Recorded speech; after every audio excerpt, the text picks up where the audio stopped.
three things na gusto kong i-share sa atin. Ang pamagat na ating messaging umaga is the basic principle of Christian maturity. Yeah. Basic principles of Christian maturity. Yes, Okay, Lord. kung mayroon tayong Bible, buksan natin sa Matthew chapter 7. Matthew chapter 7, verses 24 to 27. Matthew chapter 7, Matthew 7, 24 to 27. Okay? Matthew 7, verse 24 to 27. Kaya sabi rito, kaya't ang bawat nakikinig at nagsasagawa ng mga salita kong ito ay maitutulad sa isang taong matalino na nagtayo ng kanyang bahay na ang pundasyon ay bato. Umulan ng malakas, bumaha, at binayo ng malakas na hangin ang bahay na iyon. Ngunit hindi nagiba, sapagkat nakatayo iyon sa bato. Ang bawat nakikinig ng aking salita, ngunit hindi naman nagkasagawa ng mga aral na ito, ay matutulad naman sa isang taong hangal na nagtayo ng kanyang bahay sa may buhanginan. Mula ng malakas, bumaha, at binayo ng malakas na hangin ang bahay. Ito ay bumagsak at lubusang nawasak. Purihin ng Panginoon sa pagkabasa ng kanyang salita. The basic principle of Christian maturity. Okay?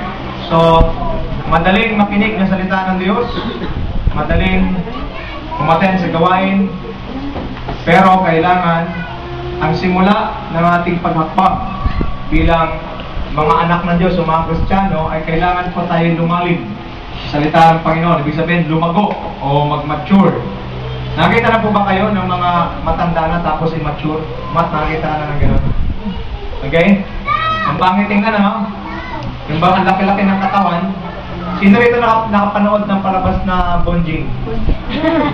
Napanood niyo ba yung Bonjing? Okay? Si Bonjing, siya isang 6-footer. Si Jimmy Santos, 6'3" yan.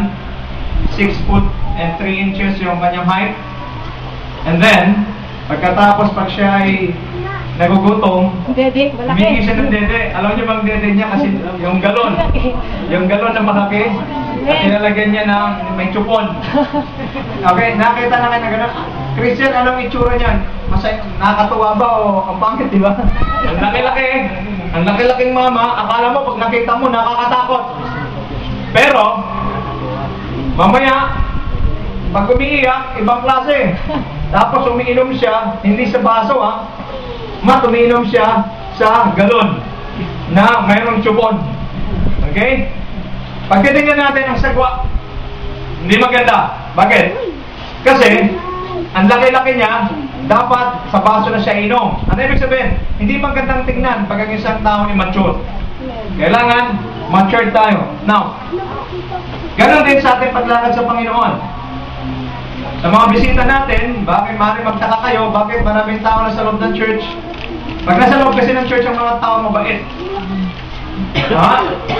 Pero alam nyo, ang tunay na talagang relihiyoso o nagsasamba sa Panginoon sa church ay makikita ang kanyang buhay pagdating sa labas. Okay? Tama ba yan? Okay, katabi mo, parang anghel. Okay, malalaman mo yan paglabas mamaya. Okay, kung ano talaga yung kanyang itsura. Okay, una, ang basic principle po sa Christian maturity ay ganito: devotion to the Word of God. Amen. Amen. Devotion to the Word of God. Pagkasabi sa katabi mo, devotion to the Word of God. Devotion to the Word of God. Okay? Pag sinasabi pong devotion, ang ibig sabihin nito, the fact or state of being ardently or zealous or passionate, dedicated and loyal. Okay? Alam niyo, kailangan sa Christian maturity, para mag-mature tayo bilang Kristiyano, kailangan dedicated tayo at loyal tayo sa salita ng Diyos. Okay? The question is, how's our devotion to God's Word? Remember, the Word of God is Jesus Christ Himself. Ibig sabihin, pag tayo po ay dapat maghanap palagi ng salita ng Diyos, kasi alam ko, marami tayong mga bisita. We have a lot of visitors today, Michael. Young people, I don't know, I know, young people have a lot of, mayroon kayong mga lakad, di ba? Okay? Siyempre, may mga gimmicks yan.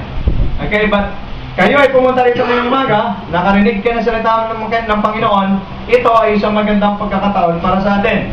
Ibig sabihin, madalas natin pagbigyan ng mundo. Madalas natin pagbigyan ng labas. Pero pagdating sa gawain ng Panginoon, salita ng Diyos, ano ginagawa natin? Saka na lang. Saka na lang. Alam nyo, natuklasan ko sa aking getong edad na ang dapat pala ang loyalty natin, hindi dapat sa tao, dapat sa Diyos. Amen. Why? Because God is the one who created us. Amen. Ang Diyos ang lumikha sa iyo, dapat maging loyal ka sa Panginoon. Tama? Amen. Pero ang madalas, the sad thing is this, and Lord, palagi natin naisa sa tabi, ang ating mga gusto ang nauuna natin. Okay, ano naman nangyari? Inuuna mga gusto mo, may nangyari ba? Sabi niya, wala. Bakit? Ang sabi sa Bible, sa John 15:5, I am the vine, ako ang puno, kayo ang mga sanga. Pag kayo'y hiwalay sa akin, wala kayong magagawa. Amen. Kaya lang naman ang sanga namumunga dahil siya nakakunik ka sa puno. Amen. Ang Diyos ang puno, tayo ang mga sanga. Pag nakakunik ka Brad sa Panginoon, mamumunga ang buhay mo. Amen. Okay? So alam mo na ngayon kung bakit gawa ka ng gawa, walang nangyayari. Baka diskonektado ka. Okay? So devotion, dapat loyal ka sa salita ng Panginoon. You are loyal to the Word of God. At the same time, talagang talagang binibigyan mo talaga ng panahon ang salita ng Diyos. And I congratulate all the young people who are here today because you have given time to listen to the Word of God. Amen. Okay? Hindi, pag isang sa tabi mo, hindi mapagwaliwala ito. Hindi mamamaliwala ito. Sa atin kasi pagka humano tayo, kailangan, pag umaten, meron ako invite, minsan Jackson, atay ka ng Bible study, ang sabi niya, kikita ba tayo dyan? Okay, wala akong kita rito. Pero, titiyakin ko sa inyo, ang iyong espiritu naman ay mabubusog sa salita ng Panginoon. Okay? Devotion. Sa mga Christians na, hinahamon ko kayo, kailangan meron tayong devotion sa salita ng Panginoon. Huwag natin ipagpalit ang salita ng Diyos sa telebisyon. Amen. Huwag natin ipagpapalit ang salita ng Diyos sa anumang mga lakad natin. Kailangan loyal tayo sa salita ng Panginoon. Amen. Number 2, meditation. Pag-isabi sa katabi mo, meditation. Meditation. What is meditation? To focus one's thoughts on or reflect or ponder over. Ibig sabihin, meditation or meditating on believing God's word and promises at all times. Allowing the word of God to feel and circulate in your mind. Nakakita na kayo ng ng meditate, alam niyo ba ibig sabihin ng meditation? Okay. Hayaan niyo kausapin ko yung mga kabataan katulad ko. At ang mga kabataan, magsabi ng amen. Okay, mga kabataan. Yung iba tatabaan na, yung mga kabataan lang muna. Okay? Dito makita natin, di ba pag nagka-crush tayo, di na kita mga kabataan, nagka-crush ka. Lahat naman halos eh. O na-crush na kayo. Okay? Di ba? Pag mayroon kang crush, ano nangyayari? Lagi mong ayan, di ba? Kahit kumakain ka na sa plato, parang mukha niya pa rin nakikita mo, di ba? Nag-reflex. Ano ibig sabihin? Yeah, that's meditation. Ibig sabihin, hinahayaan mo na mag-sink in sa mind mo, nag-circulate sa mind mo, palagi mong iniisip. Yan dapat ang ating ginagawa para tayo mag-mature sa ating lakad sa Panginoon. Dapat yan ang ating ginagawa sa salita ng Diyos. Dapat we allow the Word of God, we meditate the Word of God and allow it to sink in or to enter our minds. Okay? Amen. Meditating the Word of God will enable you to understand it deeply.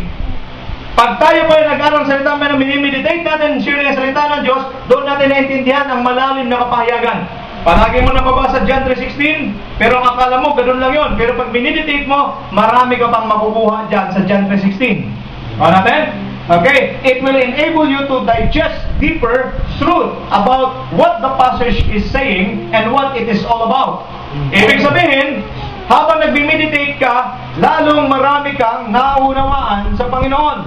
Salita ng Diyos. Number 3, the Holy Spirit will help you understand God's message. We have the teacher. Pag tayo pa daw ay nag-meditate sa salita ng Panginoon, tinutulungan tayo ng Holy Spirit upang maunawaan ito. Okay? So it is very important to meditate the Word of God. Okay? So dito makita natin sa John 14:26, but the advocate or the teacher, the Holy Spirit, whom the Father will send in my name, will teach you all things and will remind you of everything I have said to you. Okay? Lagi tandaan, any direction before we move or say something are all formed in our minds. If you have a healthy mind, you will act accordingly and say profitable words to all you get along with. Ibig sabihin, malalaman natin, pag ang iyong iniisip ay malinis, anong lalabas sa bibig? Malinis. Nakakalaman tayo? Kaya alam niyo na, kung mayroon kayong mga kausap na wala nang ginawa, kundi magmura na magmura, marumi isip niyan. Amen. Kasi kung ano nandito, yun na naman ang sasabihin mo. Ama, ang kamay ko na to, hindi to gagalaw kung hindi sasabihin ng isip. Tama? So, ang ibig sabihin, dapat ito, Christian ay palaging healthy. Dapat, paano maging healthy ang isipan mo? Kailangan, Jackson, punong-puno ng salita ng Diyos. Amen. Kasi pag ang isipan mo puno ng salita ng Panginoon, palagi nag-meditate ka ng salita ng Panginoon, hindi ka mag-iisip ng masama. Amen. Nagkakanawa pa ba tayo? Amen. Pero pag ang iyong isipan ay dalawa lang naman yan eh. Pag hindi salita ng Diyos, matanan yan, hindi salita ng demonyo. Kaya wala ka na ibang iniisip. Pag nagsalita, palagi may murang kasama. Ano kaya yun? Ba't may palagi kasama ganon? Kasi yun ang laman ng isipan. So it is very important to meditate the Word of God. Yung sinasabi ni Michael sa Bible, when I think of the goodness, okay, nandyan sa Bible yan, it's in the Bible. So, palagi, sa halip na mag-meditate ka, mag-iisip ka ng masama, sino sa inyo ngayon, habang nagsasalita ako, mayroong iniisip na masama? Diba? Ang babait nilang lahat, no? Pero, pag tayo po, importante ito, garbage in, garbage out. So, pag ang iniisip mo ay basura, huwag ka mag-isip, huwag kang umasa na ang lalabas ay refined na, hindi. Pag basura, ang nasa isip, ano lalabas? Basura din. Pero, pag blessing, ang nasa isip, ano lalabas? Blessing din. Nagkakanawa tayo? Amen. Kaya very important kayo, mga young people, paglabas sa mamaya, Brad, ingat tayo sa mga iniisip natin. Kailangan, bantayan natin iniisip natin palagi. Bakit? Kailangan natin mabantayan yan. Bakit? Kasi baka may basura na naman lalabas sa natin, sa kaisipan natin. So kailangan, sa bibig natin, kailangan palagi tayo nag-meditate ng salita ng Diyos. Pagkasabi sa katabi mo, meditation. Meditation. Okay? Our mind serves as the main processor of our body. Whatever it receives, that is what it will process. If the Word of God is being inputted into your mind, then it will process accordingly. It will be processed accordingly. How? Through meditation. The more you meditate the Word of God, the more it flows to your system. Don't you know that the Word of God is like a medicine that heals a sick body and wounded soul? Only God's Word can heal a wounded soul. Sino sa atin dito pagod na sa buhay? Parang araw-araw ganun na lang ang nangyayari. Parang, sino sa inyo ang madalas tumitingin sa ulap paggabi at nagsasabi, may pag-asa pa ba? Sino sa inyo nagsasabi na bukas luluhod ang mga tao?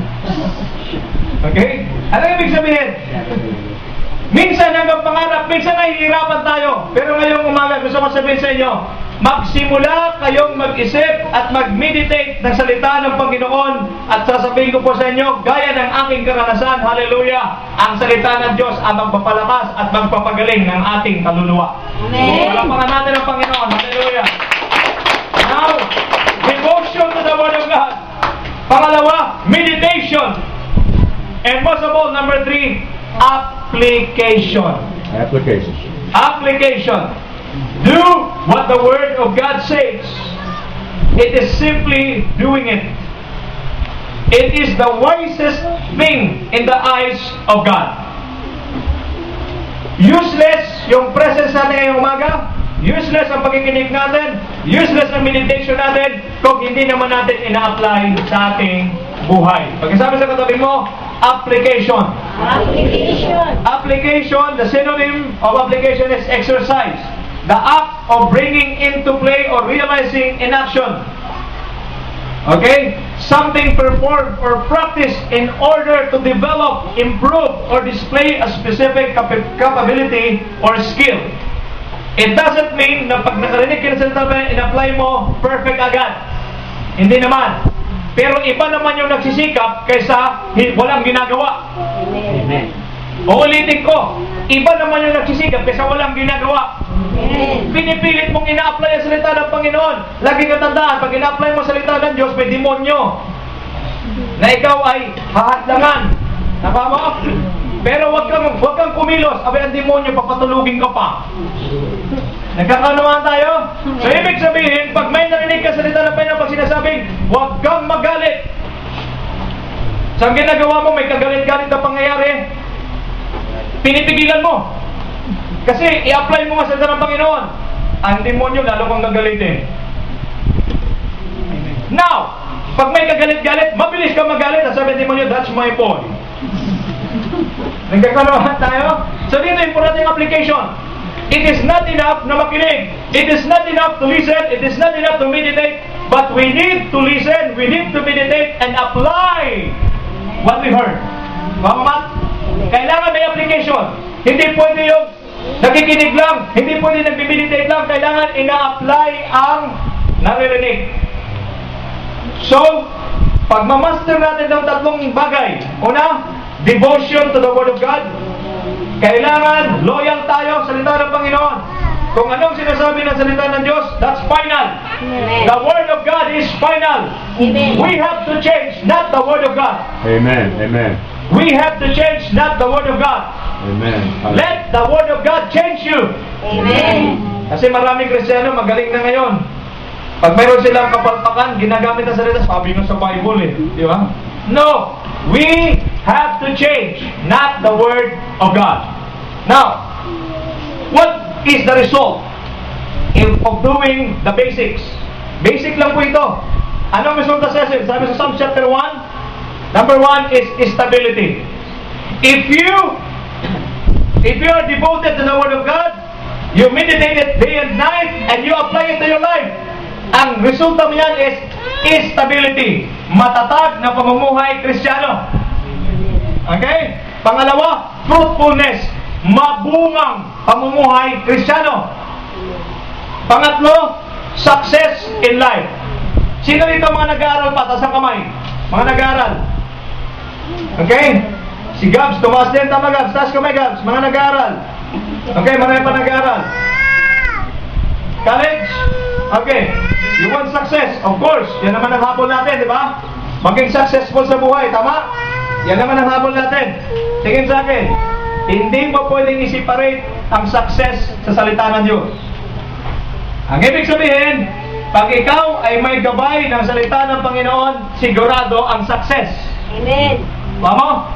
Pero pag ikaw ay walang salita ng Diyos, pwede kang maging successful sa tingin mo lang. Pero yung success na yan, hindi tatagal. Nakuha natin?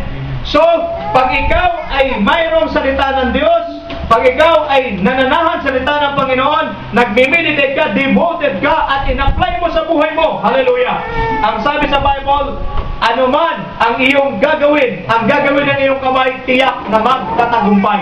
Amen. Ngayong umaga, hindi aksidente na narito ka. Ngayong umaga, narinig mo ang pangangaral nito para ikaw ay may baon ngayong umaga sa lahat ng gagawin mo. Ikaw ay magiging successful sa buhay mo pag mayroon kang salita ng Diyos. So ano magiging resulta pag ginagawa natin ito?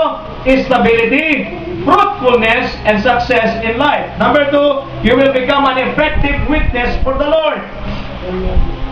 Pag ikaw ay devoted sa salita ng Panginoon, pag ikaw ay nagme-meditate dito, day and night, yan ang laman ng isip mo, at ina-apply mo sa buhay mo, magiging effective witness ka for God. You will become the salt and light of the world, living the right concept and way of Christianity. Not only hearers, but doers of God's Word. Amen. Maraming Kristiyano, puro pakinig lang ng pakinig. Pero pag tinignan mo ng buhay, baliktad sa pinapakinggan. You will become a proponent of a living faith. Ano ibig sabihin proponent of a living faith? Ibig sabihin, pag nakita ang buhay mo ay nagdi-declare ng goodness ng Panginoon. When I look at the life of Michael declares the goodness of God. Amen. Okay? So, number 3, you are ready to take part of God's ministry. Laging tandaan, only matured Christians are capable of handling church ministry. Ibig sabihin, hindi pwedeng sasama ka sa gawain na ikaw ay walang salita na pa ng mababaw, salita ng Diyos. Hindi pwede. In handling church ministry, godly character and life testimony are the primary requirements. Talents and ability are only secondary. Okay? So, ang talent sa kayong abilidad ay pangalawa lang. Kailangan yung godly character and life testimony. Yan ang primary requirements. Pwede kayong sumali sa gawain ng Panginoon, pero kailangan yung buhay at ugali maayos muna. Last but not the least, God is being glorified in your life. If you are devoted to the Word of God, you are meditating the Word of God day and night, and you apply the Word of God in your life, you will give glory. God is glorified in your life. Now, ano naman ang part ng Diyos sa buhay natin?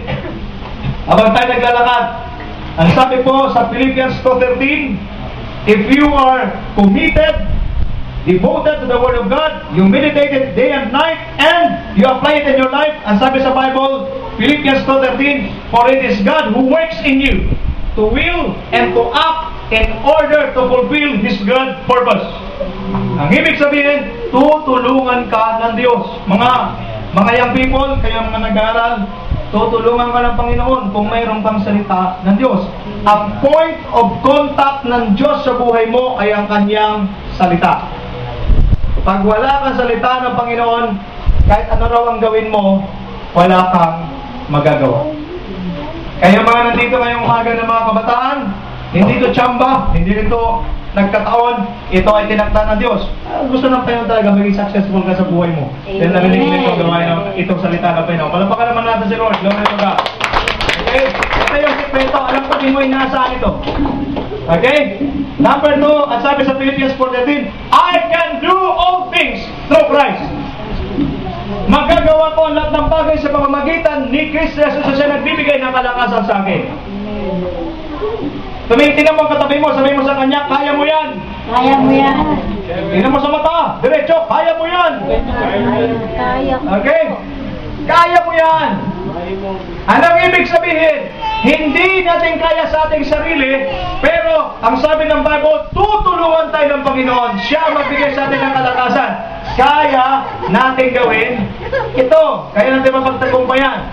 And number 3, 1 Corinthians 10:13, God's part in our journey is this: no temptation, wala bang pagsubok na dumating sa atin na hindi natin kaya. At kung mayroon man, okay, ang Diyos ay tapat na tayo ay tulungan at biyayaan upang mapagtagumpayan ito. Ang Diyos po ay tapat. God is faithful. Amen. God is faithful. Amen. Okay, God is faithful and He will give us the grace para mapagtagumpayan ito. Tumingin po kayo lahat sa akin mga kapatid, napaka-importante na aking sabihin. Bumalik po tayo sa basic. Let's go back to the basic. Lahat tayo ay nilikha ng Diyos. Amen. Jackson, ginawa ka ng Panginoon. Nilikha ka ng Diyos. Alam ko, mayroon tayong iba't ibang suliranin na kinakaharap. Pero gusto ko bumalik ka, Christian, sa basic. Ano ang basic? You are created by God. Ano man ang nangyayari sa buhay mo ngayon, ano man nangyayari sa buhay mo ngayon, di mo maintindihan, bumalik ka lang sa basic. Ano ang basic? Ginawa ka ng Diyos. Pwedeng mayroon kang suliranin ngayon, maaaring wala kang pera, maaaring may problema ka sa trabaho, maaaring may problema ka sa pamilya, maaaring mayroon kang kinakatakutan na bagay. Lahat ng yan, masasagot kung bumalik ka sa basic. Hindi ikaw ay may gusto, hindi ikaw, tingin sa akin, tingin, importante sabihin ko, hindi ikaw ang may gustong mabuhay ka. Ulitin ko ha, hindi ikaw ang may gustong mabuhay ka, ang Diyos ang may gustong mabuhay ka. Amen. Now, kung ang Diyos ang may gustong mabuhay ka, ang Diyos din ang bahalang bubuhay sa iyo. Amen. Ulitin ko ha, hindi ikaw ang may gustong mabuhay ka. Mayroon bang bata? Kausapin yung mga bagong panganak, tanungin mo, gusto mo mabuhay? Yung bata ba, nung pagkalabas siya sa sinapupunan ng kanyang nanay, nagsalita ba? Gusto ko talaga mabuhay. Bakit? May problema ba tayo? Wala eh. Nakakal na tayo. Lumabas ang bata, naisilang ang bata, hindi dahil gusto niyang mabuhay. Naisilang ang bata dahil gusto ng Diyos na mabuhay ang batang iyon. Amen. Naman natin? Therefore, it is not your will to become or to be alive, but it is God's will for you to live. Amen. Nakama, Jackson? Kaya kailangan, maintindihan mo na ngayon.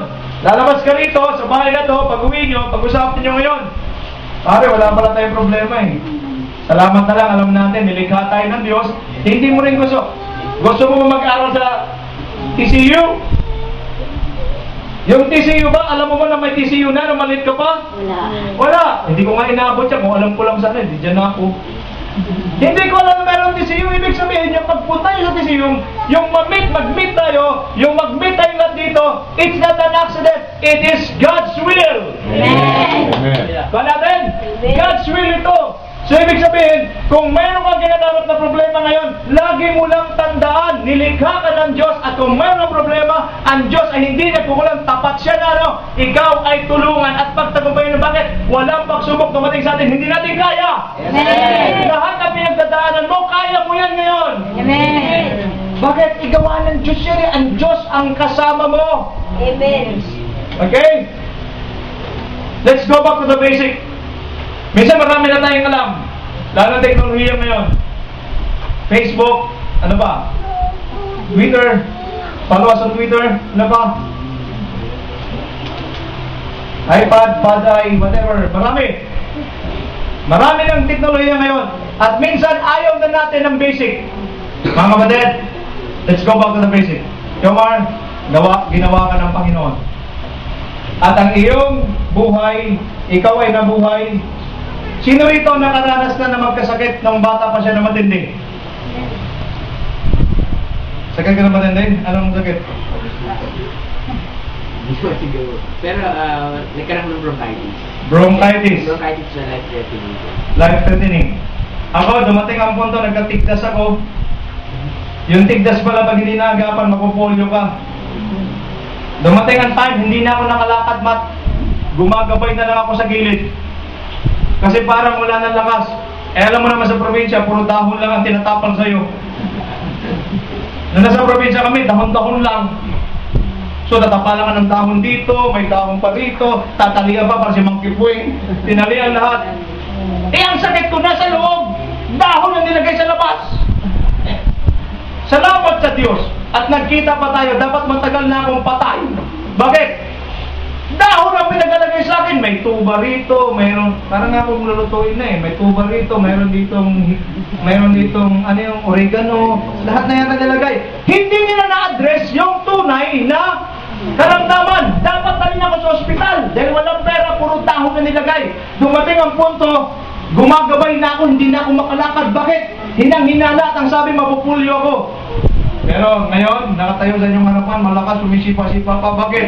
Alam ko, ginawa ko na Diyos. Ngayon ko na naintindihan rin eh. Dahil ginawa ko na ganun. Ano man pagdaanan mo na kahit hindi mo na makaya at wala ka na resources para tustusan ito. Pag alam mo na ginawa ka ng Diyos, ikaw ay bubuhayin niya at gagawa siya ng paraan para sa iyo. Amen. Hallelujah. Hallelujah. Okay, pag-isabi sa katabi mo, lumakas ka na. Maaaring ang buhay mo, hindi mo maintindihan sa ngayon. Ano ba talaga? Pag hindi nyo na ako maintindihan, mabigat na, bumalik kayo sa basic. Ano ang basic? Nilikha ka na Diyos. Christian, ano naman anak? Okay. So, let me end with a story. Meron isang bata, there's a boy. Meron isang bata na siya ay bumisita sa isang kaibigan. Ito isang syudad na kung saan hindi pa niya kabisado.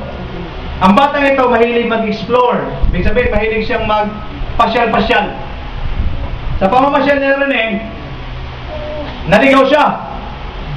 Dumating na maghapon, di niya alam ang pauwi. Okay? Sabi niya, paano nga ako nito uwi? Di niya kabisado yung lugar. Alam mo ginawa niya? Nakita siya ng automobile ng pulis, pinara niya yung pulis. Sabi ng pulis, saan ka ba uwi? Yun nga sir, hindi ko alam kung saan. Wala ka bang number sa bahay nyo? Wala din. Anong pangalan nung tinitirhan mo? First name lang. And alam niyo naman, nakikilala sa surname. Okay, kaya importante pag kayo ay maging-dayo sa ibang lugar, huwag nyo lang, kasi pag ang pangalan ng tinitirhan mo Marichan ay Pedro, merong 1,000 o 2,000 Pedro doon sa lugar na yon. Kailangan yung surname makuha mo. Di niya rin alam. Nahihirapan ng policeman kung paano siya isaulin sa kanilang bahay kasi di niya alam. Here comes the boy. Sabi ng policeman, wala ka ba talaga natandaan kahit anong landmark? May landmark ba na pagdating kita doon, makakauwi ka sa inyo? Isip ang bata, isip ka matagal, isip, sabi niya, oh! Sir, alam ko na! I know! Sabi ng policeman, ay, salamat, saan tayo punta? Sir, dalhin mo ako sa napakalaking, mayroong malaking simbahan. Yung simbahan na yun, mayroon siyang cross. May cross siya sa ibabaw. Take me to a church that has a big cross on top of it. Then I know where my way home. Sabi ng policeman, I know that place. Okay, dito na siya. Pagdating sa cross, sabi ng policeman, ito ba? Yes, sir. Pag iniwang kita rito, alam mo ng pauwi? Yes, sir. Nakauwi ang bata. Maraming mga tao, ligaw ngayon. Maraming mga tao, hindi alam kung saan ang daan patungo sa buhay. Gusto ko bang sabihin sa ating lahat, kasama ako, let's go back to the cross. Amen. The cross is the point or the reference for us to find way to life. Amen. Okay? It's on the cross where everything started. Yes. It's on the cross when our Savior died and paid all our sins. Amen. Binayaran na ni Kristo ang kasalanan mo. Binayaran na ni Kristo ang maramdaman mo. Binayaran na ni Kristo lahat ng paghihirap mo at lahat ng takot mo. Binayaran na ni Kristo. Saan? Sa cross. Amen. Kaya pag tinignan mo yung cross, doon lahat nagsimula. It's on the cross where we gain our freedom and salvation. Amen. It's on the cross. It's on the cross when you feel that you are lost and don't know the road back home to our Father. Go back to the cross. It will lead to Jesus and Jesus will lead you to the Father. Amen. Mga kapatid, bumalik tayo doon sa cross. Hindi o sa anumang daan. Ang tanging daan papunta sa Diyos ay si Jesus. Pero para matagpuan mo si Jesus, kailangan bumalik ka sa cross. Dahil pag naroon ka na sa cross, madali na lang umuwi sa ating Ama na sa langit. Amen. Okay? So ngayong umaga ho, let's be loyal, let's be devoted to the Word of God. Ang pagpunta natin dito, maganda. Pero, kung hindi tayo devoted, hindi tayo loyal sa salita ng Panginoon, mababaliwala. Meditation. Let your mind, let your heart be filled with the Word of God. Amen. Amen. If you attend Bible study, if you attend church, make sure na sa pag-uwi nyo ngayong umaga, meron kayong i-meditate, meron kayong ilalagay sa inyong puso. Bakit? Kaya sinasabi ko, garbage in, garbage out. Mapagtama ang laman ng isip, tama ang laman ng puso, tama ang lalabas sa bibig. Amen. And most of all, application. Kapatid, i-apply mo. Nilikha ka ng Diyos. Hindi mo gusto kung anong pinagdadaanan mo ngayon. Tama? Hindi mo gusto yan. Pero, inaalaw ng Diyos na mangyari pagdadaanan mo. Bakit? Mayroon siyang magandang disenyo para sa iyo. At hanggat hindi mo malampasan yung pinagdadaanan mo, hindi ka niya madadala sa plano niya. Amen. Amen? Amen. Kaya, huwag kayong matakot. Hindi mo mat gusto na isilang ka. Ang Diyos ang may gusto na may isilang ka. Nakuha? Kaya anumang problema pinagdadaanan, smile lang dyan, relax, trust the Lord, believe in Jesus. Amen. Hindi mo gusto yan, Jackson.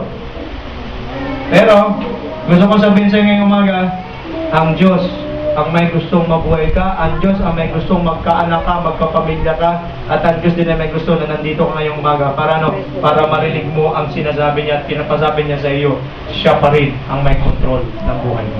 Amen. Pakpakan natin sa Lord. Hallelujah. Let's go back to the cross. If you are lost, go back to the cross. If you don't know what to do, just look at the cross. Go back to the cross. Bakit? That's the only way. That's the only way where we can find Jesus, and Jesus will lead us to the Father. Tayo po'y manalangin. Ama, salamat po. Paalala mo po sa amin sa araw na ito na kami ay walang magagawa kung kami hiwalay sa iyo. Salamat po sa paalala niyo po sa amin na kailangan namin magiging loyal, maging devoted sa Word of God. Na kailangan kami magkaroon ng healthy mind, healthy heart sa pamamagitan ng meditation.